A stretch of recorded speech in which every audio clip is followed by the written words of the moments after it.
अस्सलाम वालेकुम गाइज। आज मैं सफाई कर रही हूँ अपने घर की, क्योंकि रमजानुल मुबारक महीना आने वाला है। सफाई तो यूँ रोज़ होती है, दोनों टाइम ही होती है, लेकिन जिस तरह की सफाई मैं कर रही हूँ उस तरह की सफाई मेड के बस की बात नहीं होती। वीकेंड पर हम दोनों हस्बैंड वाइफ और हमारी मेड मिलके पूरी सफाई करते हैं। पर आज मैं सफाई जो कर रही हूँ वो रमज़ान के इस्तकबाल की है। इसमें मैं अपने घर को, किचन को, आंगन को, बाहर तक सारा ही सफाई करके चमचमा देना चाहती हूँ। इसके लिए मैं अपनी मेड के साथ, मैं और मेरे हस्बैंड, हम तीनों ही मिलके घर की सफाई कर रहे हैं। जैसे हम अपने दिल को गुनाहों से साफ करने की कोशिश करते हैं, वैसे ही अपने घर को भी साफ करना बहुत ज़रूरी है। इस्लाम हमें तहारत यानी सफाई की तालीम देता है। हमारे प्यारे नबी सल्लल्लाहु अलैहि वसल्लम ने फरमाया कि सफाई आधा ईमान है। तो आज मैं सिर्फ धूल नहीं हटा रही, बल्कि कोशिश कर रही हूँ कि मेरा घर भी रमज़ान के नूर के लिए तैयार हो जाए। सुभान अल्लाह। रमज़ान सब्र का महीना है, रहमत का महीना है और मगफिरत का महीना है।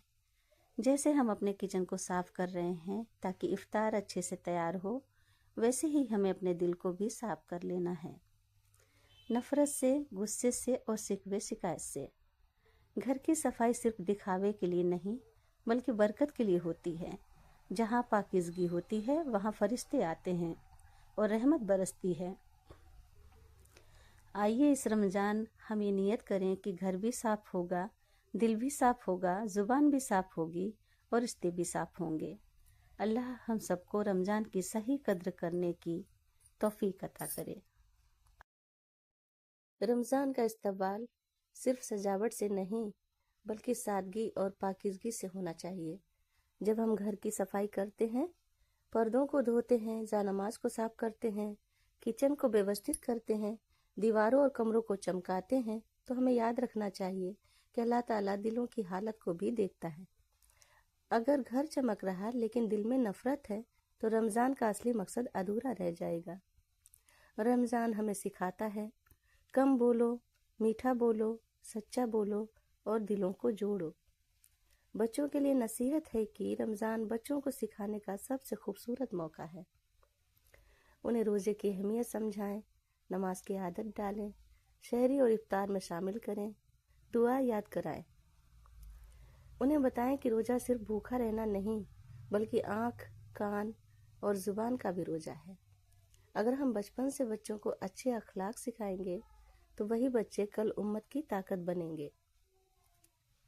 हमारी बेटियों की परवरिश में हमें इस तरह से करना चाहिए कि इस्लाम ने बेटी को रहमत कहा है। बेटियों की परवरिश सिर्फ दुनियावी तालीम से नहीं, बल्कि दीन की रोशनी से भी होनी चाहिए।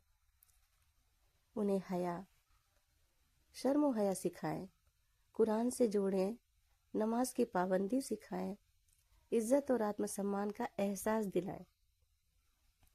उन्हें ये सिखाएं कि असली खूबसूरती चेहरे की नहीं, बल्कि किरदार की होती है।